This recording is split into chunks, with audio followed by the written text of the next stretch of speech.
Hello, everyone, and welcome to our series of GED sessions. We're so glad that you could be with us today. And I will turn the time over without further ado to Lisa, who will be giving us some info before she turns the time over to our presenter. Lisa? Thank you for coming, everybody. Thank you, Jeff. Appreciate being here again for another one of the series of GED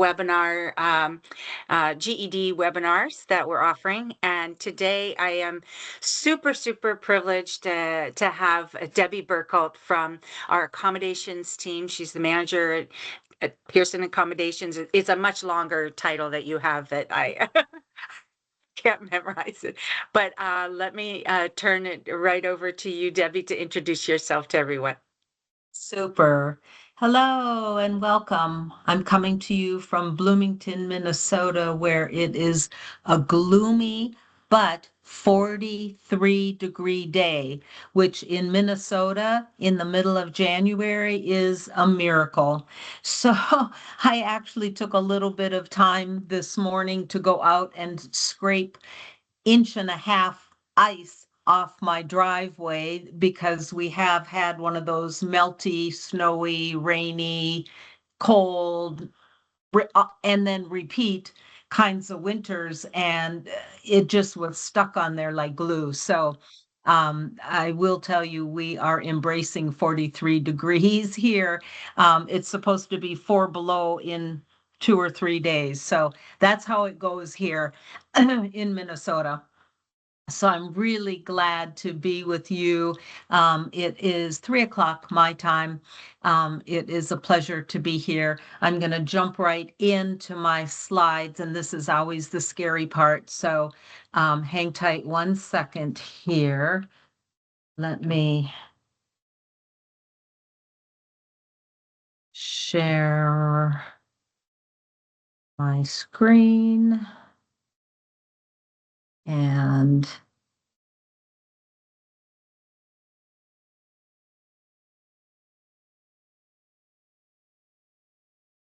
okay, are we good? Did I make Yeah, we it? see it. All right. I can work another day. I'll know when it's time to retire when I can't navigate to my slides. So here we go. We're going to talk all about accommodations today, and I'm going to try to leave a little bit of time at the end if you have questions. If you do have questions as we go along, if you would place them in the chat, and Lisa will be monitoring the chat. I'll stop a couple of times and check if she has questions. And then at the end of the slides, I do provide my personal email address. So if something you think about it later and you think, what did Debbie mean by this? Or I have this situation that I don't want to actually talk about with the group, but you would like additional insight, feel free to email me directly. I just ask that you don't share my personal email with others. I will also on that same slide give you my email box, and that would be the appropriate contact for other people, students, advocates, teachers, those kinds of things, to give them that address, and someone on my team will reply. Or if it's something that needs my attention, they will forward it to me. So just kind of be mindful of sharing my email address, but I want you all to have that. Also, at the end of the presentation today, I'll send a PDF of my slides to Lisa or to Jeff, whoever wants them, and they can share them with the participants today. So you don't really need to write things down. You will be getting a set of the slides. So hopefully that's helpful to you. Just sit back and listen. We're going to talk about disability categories and the accommodation process, documentation requirements, and then what's most important to me, the best ways that you can assist. And, let me just start out by saying we can all be advocates for GED students. They've had a bumpy road along the way, and it is myself and my team's desire to help your students get the accommodations they need to be able to access the test. And we take that job responsibility really seriously, and I like to impart that to all of you. We all can be advocates for the students, so please help where you can.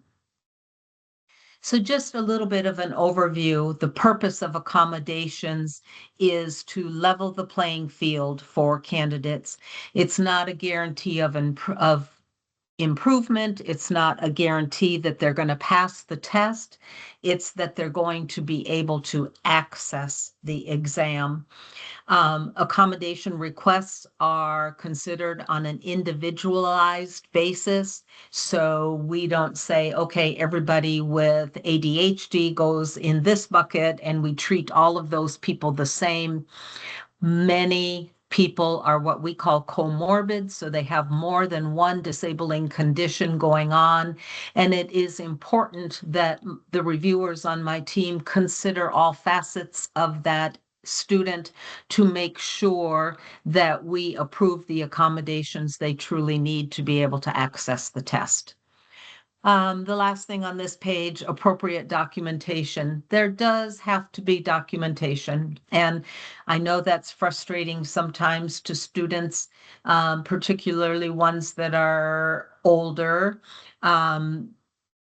They remember in school they had some kind of accommodations, or they'll write to us and they'll say, I was in special classes, but that was 20 years ago. Should I contact my school and get my documentation? Well, the school, it's highly unlikely documentation from 20 years ago is still going to reside at the school. And we have some documentation guidelines we're going to talk about on the next slide. And somebody with documentation from 20 years ago, it's going to be too old. We're looking for the current functional limitations of the student's disabling condition to make sure we provide the accommodations they need. So here are the categories. This is pretty much industry standard. We break them into 4 categories. If you and your student are not sure what category to pick, remember that, comorbid thing, maybe they're learning disabled and they have attention deficit. Oh my goodness, what do I do? Should I submit 2 requests, one under each? No. Just pick the category that best represents the student's disabling condition and apply under that. My team would never, ever send something back to a student and say, oh, no, you picked the wrong category, pick again. We review whatever we get in. So don't worry a lot over the category. Whatever one you pick is fine. We mostly are looking for the documentation that comes with that request, not the actual category that they feel it is under. But the category then does tie a bit to the documentation guidelines. So that's where it can be helpful to pick one of the categories that represents their disabling condition. So learning and other cognitive disabilities, the documentation generally should be within the last 5 years. Now, if your student has documentation that's 6 or 7 years old, please suggest to them that they submit that and let my team take a look. If, as I said earlier, the documentation is 20 years old, it will be found incomplete because it's just too old. So we would want them to get some sort of an update, and we'll talk a little bit more about that as we go along. Documentation within the last 5 years. It is for learning, generally something from a psychologist, a psychoeducational report, a psychological report. It may have measures of IQ and achievement. It should have a diagnosis or diagnoses if there are multiple ones, and there should be recommendations for accommodations that the professional feels the candidate needs to be able to access the exam. Next category is ADHD or ADD. Again, documentation within the last 5 years, generally a little bit older, send it in, let us look.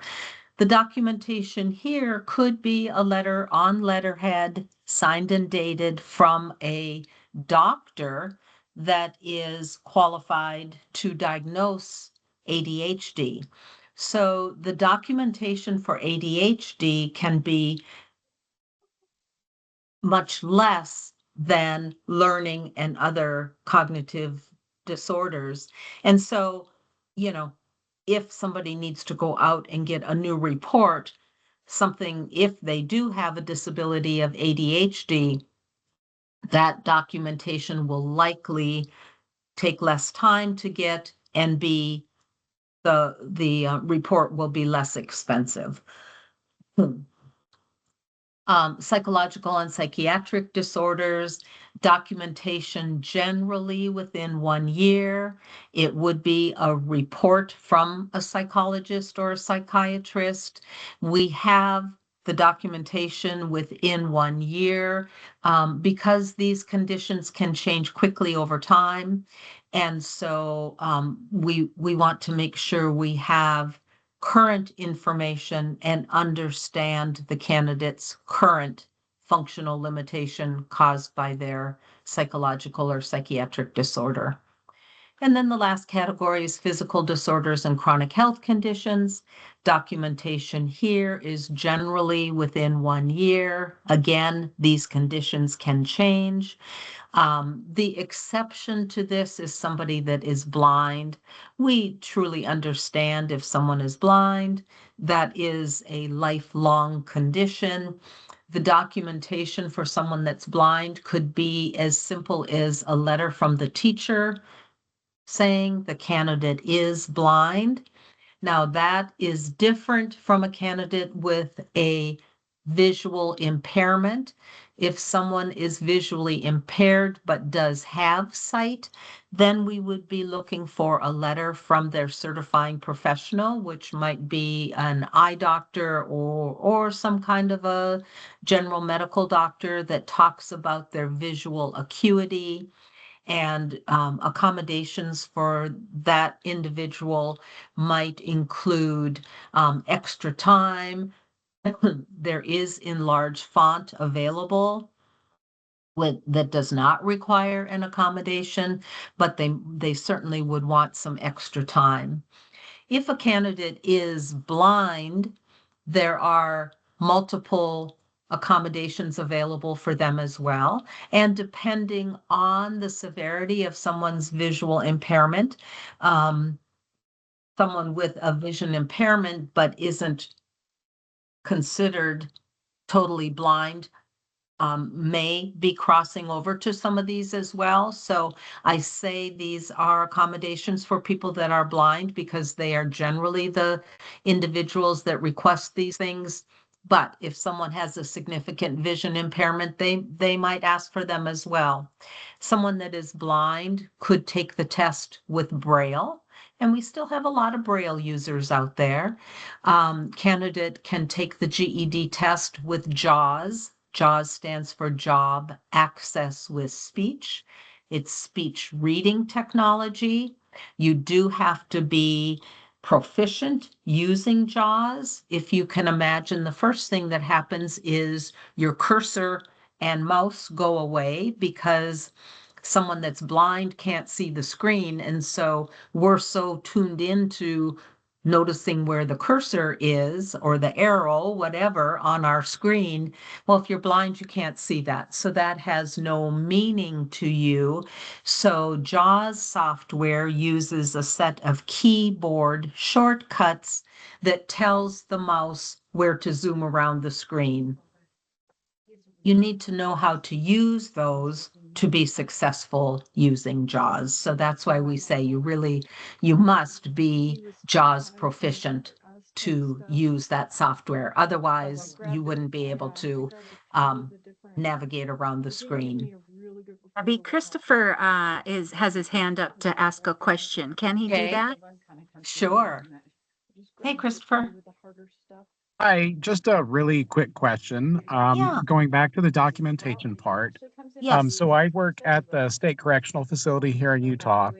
And Okay. so if we were to request an accommodation specifically for an inmate, possibly, um, we might have documentation in the state system, which tells us of their ADA requirements, but there may not be a like a letter from the doctor, but they have certified that. Would we be able to use that for documentation, or would we need to actually have the inmate contact his doctor to get that documentation for us? Yeah. So two things. Number one, you can reach out to me directly later and we can talk about this more. Um, Okay. but generally in corrections, I see lots of documentation from someone on the medical team at the correctional facility, Hmm. and they write a letter saying this inmate has documentation that shows they have whatever, and we Okay. accept that, something from the facility. So, Okay. So if we yeah, did something from the facility specifically, then we would be fine with that. generally, yes. Okay. Yep. Awesome. Thank you so much. You're And welcome. Yeah. really quickly to go on, just to piggyback on that question. Is there a specific time frame where we would need to get that information to you, and how long do you need to basically view that and then make decisions on that? Yeah, so we're jumping ahead a couple of slides, but that's I am so perfect. sorry. So no problem at all. I'm happy to answer that right now. Um, Documentation or the request, an accommodation request can take up to 30 days to process. It most often takes less than that, but it can take up to 30 calendar days. Now, that being said, I know sometimes in corrections, you have someone who you've already heard is being either transferred to a new facility or they're getting released 3 weeks from now. And oh my goodness, we really, we've been working with them. We know they can pass the test, particularly if they're being released to the outside. Are they really going to follow up on this? To me, there's no better gift we can give an inmate than sending them home with a GED credential, right? I mean, that's an awesome thing. So in those situations, and for everyone, if you have a student, we see this sometimes with women that are in their 7th, 8th month of pregnancy, and they want to get the test finished before the baby comes because anybody that's a mom knows those first few months are pretty hectic. You can send an email to my box, accommodations@ged.com, and you'll see that on the last slide. Or you can, sometimes people will email me directly and say, hey, I was in your presentation and you said if I had an exception, I could ask you to do an expedited review. And we can do expedited reviews on requests if need be.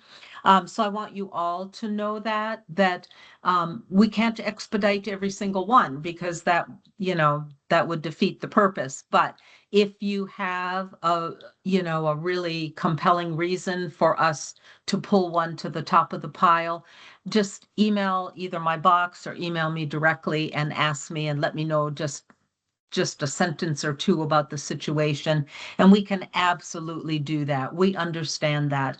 I started in GED in a correctional facility teaching GED myself, so I mean, I get it. So we support your candidates always in those situations. Okay. All right, so requesting an accommodation, the first step, I hope anytime you get a new student, the first thing you do is create an account at GED.com. They're free. It opens the keys to the kingdom for your students with all kinds of information about testing and instruction and it's just GED.com. They can also often schedule their exam at GED.com. So that is the starting point. When they do that, your students should click yes to the question about accommodations or modified testing. That then opens up the window for them to apply for accommodations. They should then, if they want accommodations, they should create an account in the GED Accommodations request system. Now, this system is a separate system. So when they say yes to accommodations and they'll see the file folder to apply for accommodations and they click on that, it will take them outside to a separate system, and that's my accommodation system. And we do that so that their information is in a secure portal. GED does not know anything about your student's disabling condition. They don't see the documentation. It's all stored in a separate portal. And then all my team does is when an approval is made, they take that approval and they go into GED Manager and they list the accommodations, not the disability. So they'll say 100% time, breaks, private room, whatever the accommodations are, those will be listed in GED Manager, but nothing else about the candidate's disabling condition will be there. And we do that by design, but it's important to know that they will be taken to this outside system. And those of you in corrections, we understand your candidates don't have access to the internet. So on the corrections tab in GED.com, if you scroll all the way to the bottom, you will find the paper request forms, and you fill out the paper request form with your student, and then you can email it to accommodations@ged.com, and we will set up an account for your student doing it that way. My team wants me to make sure I say to you, only click the activation link once when they create their account in the GED system. It takes a while to spin and process, and we're in such a world that, responses are immediate, that people think, well, it must not gone through, so they mash the button again, and that just causes the system to think, oh, there's something not right here. There's an intruder. We need to shut this down. And so if that happens, they'll be given directions on how to email us to get it unlocked. But if they hit the button multiple times, it will lock the account for them. So tell them to just click that activation link once and then sit back. The system will get to them. Okay. Um, just a note here, I leave this in this happened in August of 2023. So, it's been more than 2 years, but it's such an important enhancement that happened. Accommodation approvals used to be for 1 year, and 2 years ago, we changed it so that approvals are valid for 2 years.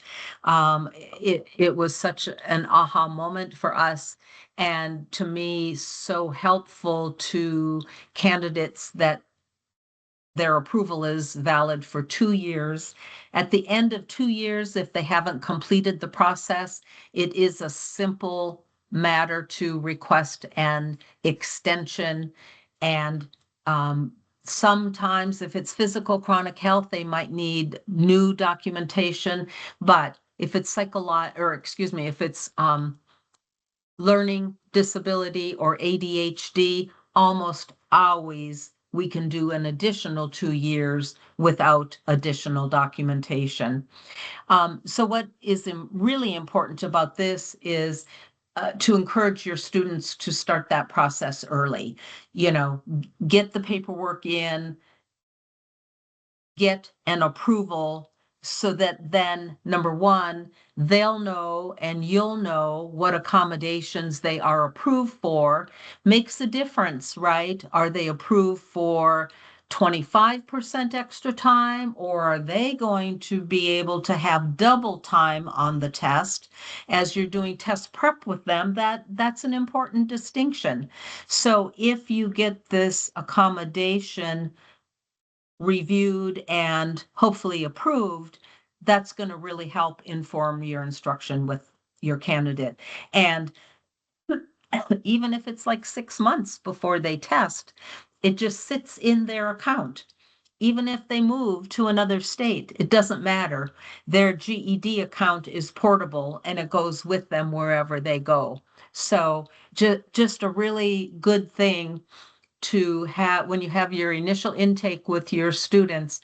Make sure you're talking to them about accommodations, and if they need accommodations, let's get started on that process right away.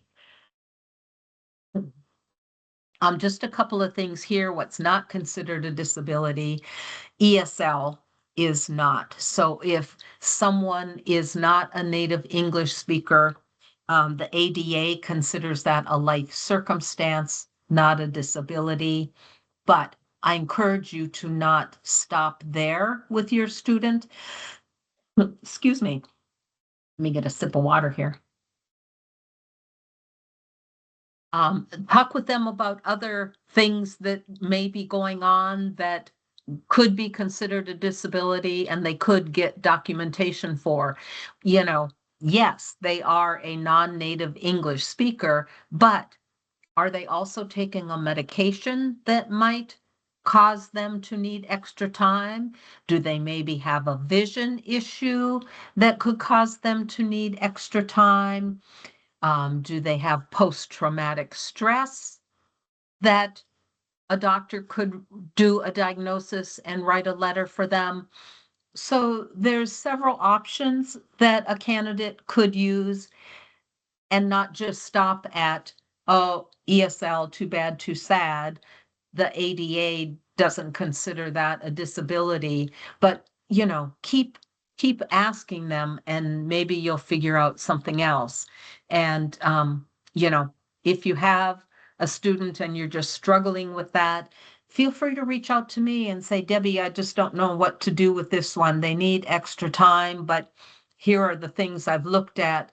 Do you have any other suggestions? And sometimes I can come up with something to help you with that. So don't hesitate. Use me as a resource, okay? The other one I like to talk about here is test anxiety. Test anxiety is not considered a disability. I have to tell you, I get anxious when I take tests, but I don't consider myself to have a disability. However, generalized anxiety is considered a disability. So, yes, your student will say to you, oh my goodness, I get so nervous when I take the test. They'll go to their doctor and they'll say the same thing. I get so nervous when I take the test. I need some extra time for my test anxiety. If they go to their doctor and they ask about, could you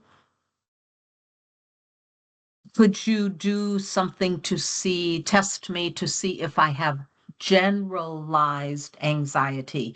So, are they anxious when they drive their car? Are they anxious in groups of people? Are they anxious at the grocery store? In addition to being anxious when they test, their doctor, and some, whatever the answer would be here, GPs can do some testing for that, and they can diagnose generalized anxiety. So it's a really simple distinction, but it could be the difference between them getting an accommodation or not. If they have generalized anxiety, the doctor should write a letter on letterhead, signed and dated. So I've mentioned that before. Those are really important things to remember. A letter on letterhead, signed and dated. I'm surprised how many doctors' offices will send us letters that aren't dated. And if we can tell by other information in the letter, we can let those go. But if there's no way to know from what's written in here if this diagnosis was provided last week or 10 years ago, then we have to ask the candidate to go back and ask their doctor to date the letter. So letter on letterhead, signed and dated, and generalized anxiety rather than test anxiety. And there you go. I've given you a lot of good tips here that hopefully will help your students. Lisa, should I stop for a second or keep going? There was just one more question, but I think you answered it already. But Okay. someone again was asking if how long the approval process takes. Okay. And you said that's a 30-day Yep. and Up at to the 30 up days. to. Yeah. Yeah. Okay, great. Awesome. And guys, don't forget, then the approval is valid for 2 years. That's so important. So here I just list commonly requested accommodations. I do have students, advocates, teachers email us and say, can you give me a whole list of all the accommodations you provide? And the answer is no. And it's no for a good reason, right? It's because we will consider any accommodation a candidate feels they need to access the test and for which they have documentation. But here are what I would consider the most common ones. Extra time, 25, 50, or 100% extra time. If a candidate doesn't request a certain amount and the doctor doesn't put a certain amount, we most often default to 50%. So half again as much time. But, ask your student when they get their documentation to have their doctor note how much. I will tell you 100%, that's a double time test. It's a lot of extra time. It sometimes will cause issues, particularly on the RLA test, with us finding a testing center that's open enough hours for a candidate to do double time. But we approve double time if there's documentation to support it. And we always approve double time if someone is approved for a reader or reader recorder. So a reader is someone that we hire from a third-party vendor that reads the test to your student. A recorder enters the answers. So think about someone with severe situation where they can't use their hands. They might need somebody to enter their answers for them. And someone that's blind could, instead of JAWS or Braille, could ask for a reader recorder. That's one individual hired by our third party or from our third party vendor, comes to the test center, works with the student. They read the material to the student off the screen, and then they enter the answers into the computer for the student. Reader recorders are also requested and approved for other disabling conditions, but a person that's blind is really easy to understand how they could need that. When we do a reader recorder, we always add 100% extra time because there can be a lot of back and forth. Reader reads the question, the candidate thinks about it, they say, can you reread this paragraph or this section? And then they contemplate the answer, and then the reader recorder has to enter the answer in the computer. So we do approve double time in those. If we do 100% extra time, almost without exception, we also approve 45 minutes of testing with a 10-minute break for those situations. So the break times are 30 minutes of testing with a 5-minute break, or 45 minutes of testing with a 10-minute break. In many instances, if your candidate is approved for stop the clock breaks, I would highly recommend that they do the 45-10. It's really difficult at a testing center to have the break come up, get to the restroom, do whatever it is they need to do, get a drink of water, get back, all in 5 minutes. That 5 minutes goes really, really quickly. So that 45 minutes of testing with a 10-minute break is, is what I would recommend you look at for your students. It also, if a candidate has a reader recorder, it's really helpful for the student to have 10-minute breaks where they don't have such intense listening that they have to listen. It's a really difficult cognitive load to just listen to someone read to them. And it's helpful for the person that is reading. I have read a GED test time or two to candidates, and oh my goodness, you want to keep reading at a pretty good pace to make sure you don't run out of time, and yet you might need a drink of water or just to rest yourself and your eyes a little bit. So the 45-10 works really well there. And then the last commonly requested one I list here is a separate room. Of course, if you had a reader recorder, we would schedule you in a separate room because it would be disruptive to other test takers if a reader recorder is working with a student. But there are lots of other situations where a candidate might need a separate room. They might have Tourette's and have those involuntary speech tics, so they need to be in a separate room, so they're not disturbing other students and they're not embarrassed that they're having these involuntary tics. They're in a room by themselves. So just, these are commonly requested, but I encourage you, have your student request the accommodations they feel they need to access and for which they have documentation.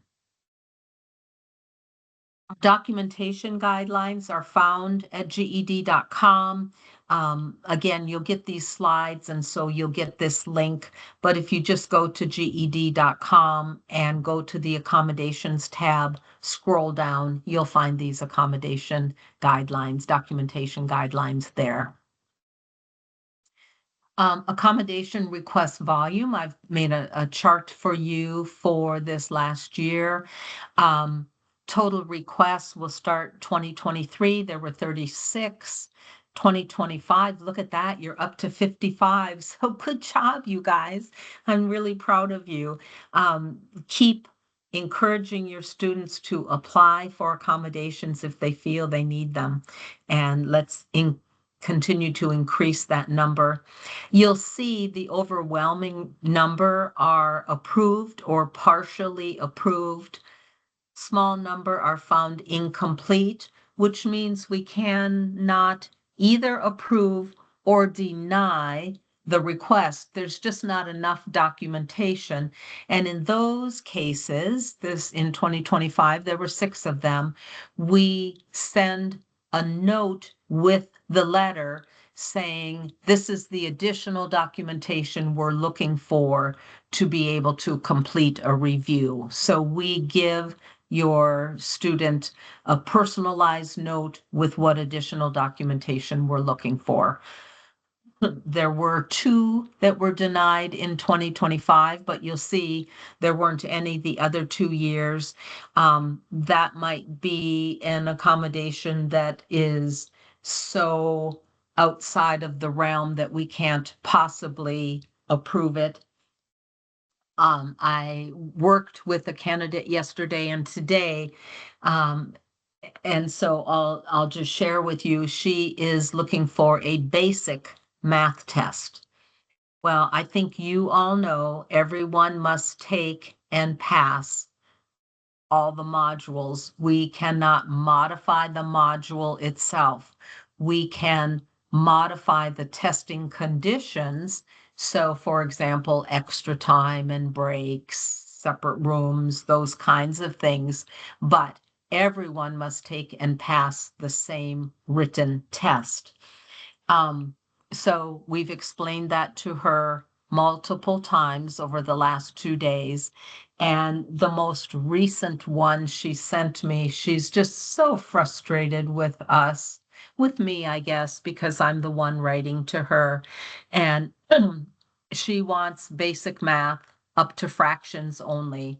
She is not going to be a scientist, or I've forgotten the other word she used, but it was really cute. And I get it. She's frustrated.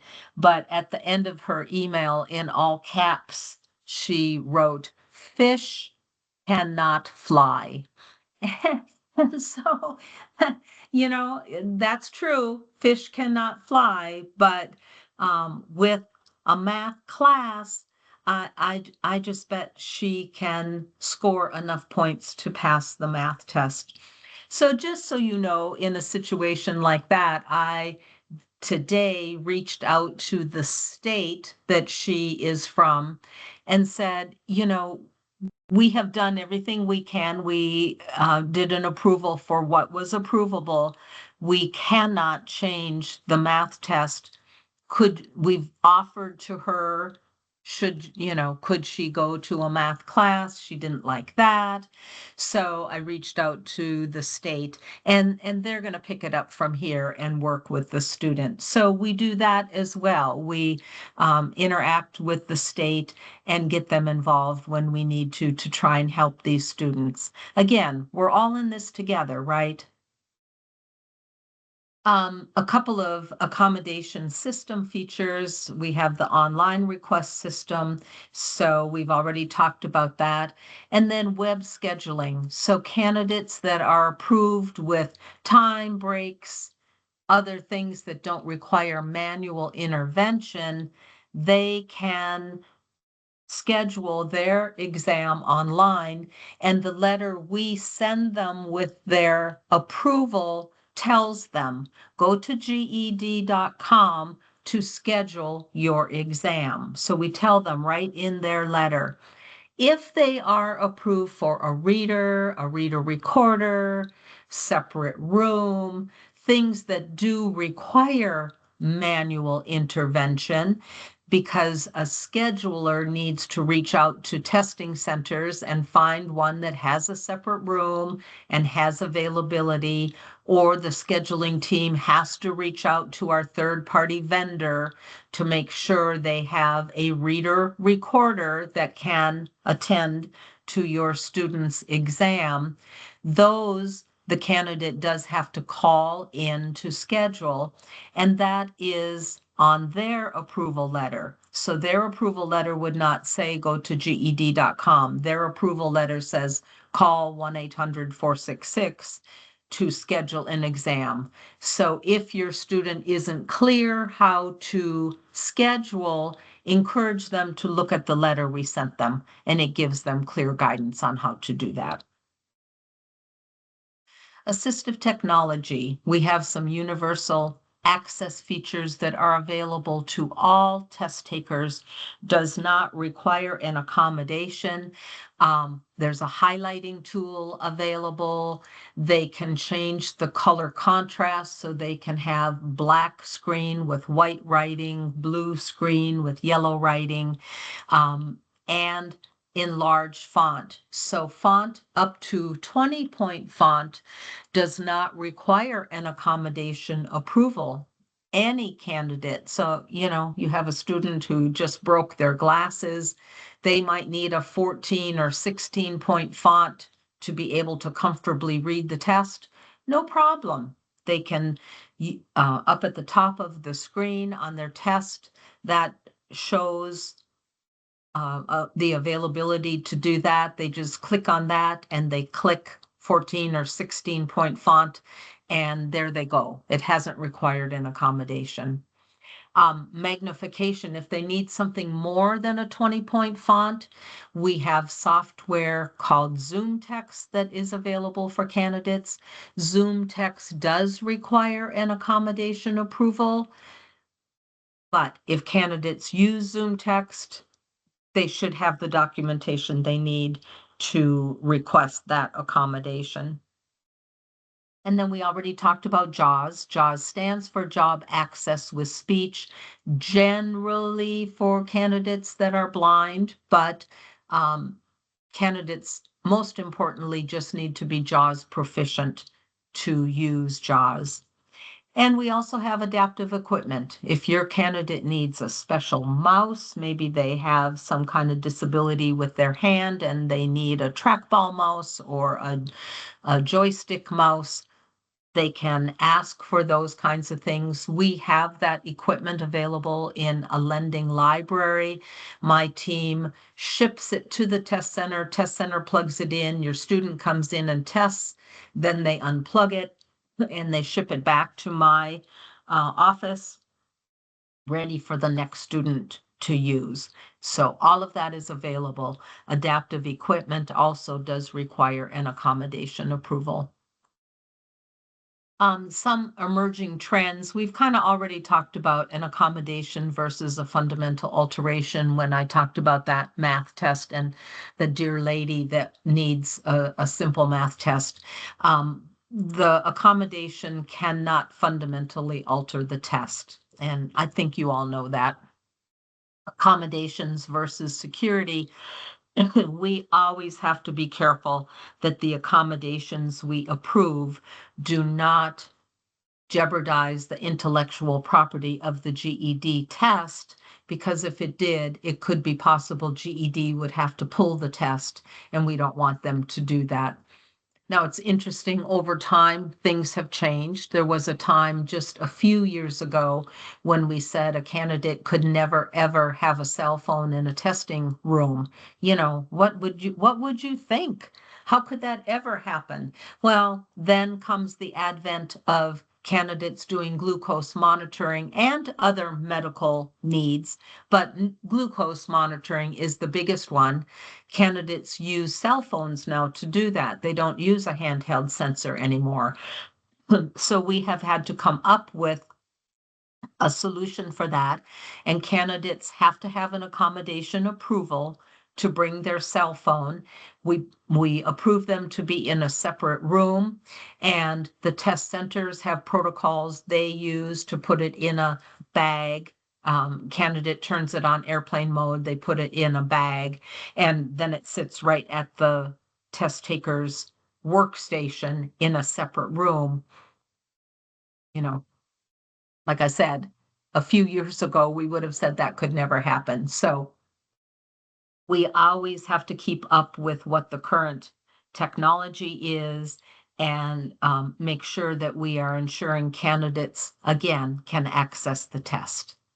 And then non-standard requests, we do have requests for lights out in a testing room. If the candidate lives in an area where there are not test centers that are able to turn off the lights, we will go back to the candidate and say, you know, there's no place nearby that can do that. What would you think of us approving you to have sunglasses and a visor or a hat? We could approve that. Would that mitigate the effects of the overhead lights? And sometimes that will work, and then the candidate doesn't have to drive really far away. So we're always looking for ways to help your students be able to access the test. Our reviews are done by members of my team. They consider all the documentation. My team is always calibrating to make sure if one person does a review, someone else is coming up with the same determination. And again, we do written explanations. if we are not able to approve. Some outer limits, an untimed test, and it's surprising how many people ask for that. That I think comes from high school, where some candidates on an IEP have unlimited testing time. On a high stakes exam, it is not possible to have an untimed test. Waiving a portion, not only an easier math test, but how about if we just waive the math test altogether? You all know we have to, candidates have to take and pass all 4 modules of the test. It is not possible to waive a portion. Again, math is the one they ask most often. And a surprising number ask to waive the math. It's just really interesting. Administer medical care. Our test centers cannot administer medical care to candidates.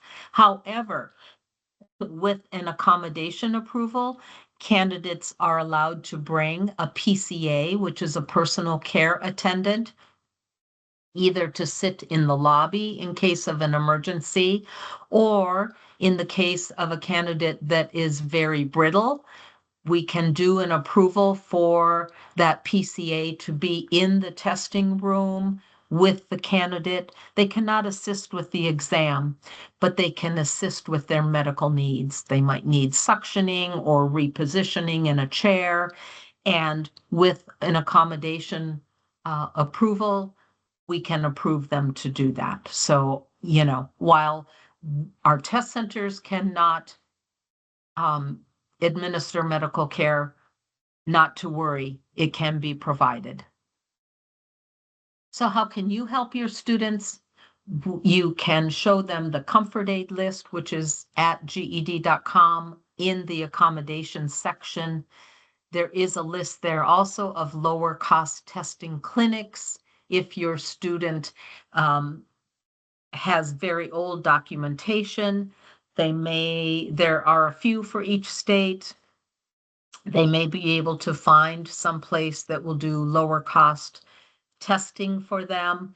I also want to say I prescribe to course of least resistance. So by that I mean, if your student has a learning disability, but let's just say they also have a visual impairment, and they're just looking for extra time. Yes, they have a learning disability, but if that documentation is very old and they can go to their eye doctor and the eye doctor says their visual acuity is 20/200, or they have macular degeneration, or whatever the situation is, and that doctor can give us that diagnosis and recommend extra testing time because of their vision issue, a letter on letterhead signed and dated will provide that extra time, and they don't have to go have an assessment from a psychologist for a learning disability. So by course of least resistance, I mean, let's find the easiest way for the candidate to get the accommodation they feel they need to access the test. Okay. You can assist with paperwork. We've talked about starting the process early because the approval will be valid for 2 years. And as I and my team are, you can act as an advocate for your students. On this page, I just list some resources on the accommodation page, and we've pretty much talked about these already. You can go to these sites when you get the slides, or just go to GED.com, click on the accommodations tab, and scroll down and you'll find these, and you can nose around there a bit and then email me if you have questions. The scheduling team asked me to share this information with you. Again, I've already said the determination letter will tell the candidate if they need to call in. In many cases, they can go to GED.com and they can schedule themselves, and then they don't have to call the scheduling team. Separate room approvals do require a call back because the scheduling team has to call around to test centers or email them and find one that will be able to support your student, and then they will call back. Approvals of readers and recorders require an 8 business day lead time, and again, scheduling team has to call back. If there's no answer when the agent calls back and they're unable to leave a message, often students' emails either aren't set up or the emails are full. The scheduling agent is supposed to send an email to the candidate. So I would encourage you to have your students watching their phone when they call in to schedule and are told someone will call them back. So often students don't want to answer a call if they don't recognize the number. They won't recognize the phone number. So between when they call in, they should be answering their phone or checking their email as well to make sure that when scheduling contacts them, they're able to reply. I wanted to give you the 3-minute mark. Thank you. Yeah. If a message is left with an appointment offer, it's only for 2 days. And that's why it's really important that they either answer the call or they reply to the message. After 2 days, the candidate has to start the scheduling thing all over again. And candidates and advocates should not call testing centers.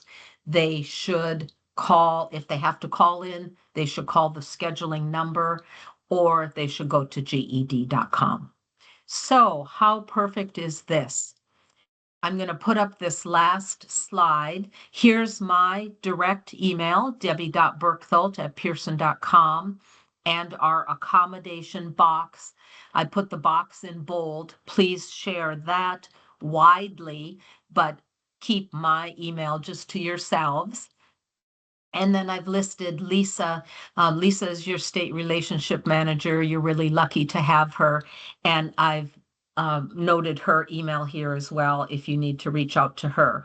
So in the 2 minutes we have left, if there are other questions, again, I will send these slides to Lisa and Jeff to distribute to you guys. And if you think of questions later today, tomorrow, next week, whenever, please email me directly. So are there any questions in the last minute we have left? There's nothing in the chat. If anybody has anything, they can come off mute. Oh, it's a lot of information. So I'm going to just keep going here. And on behalf of Lisa, and Sean is with us today as well. She's another SRM. We just want to thank you for what you do. You can make a profound difference in a person's life by helping them attain a GED, which will lead likely to a family sustaining wage. It's so powerful what you do. And thank you for allowing us to be a part of that. We really appreciate it. So Thank, 4 thank you o'clock. so much, Debbie. We certainly appreciate your time and preparation and all that you shared with us. Lisa, thank you once again. And with that, we'll go ahead and close our recording. Thank Have a you for great day, having everyone. us. All right. Bye-bye. Thanks, guys. Bye. Thank you, Debbie.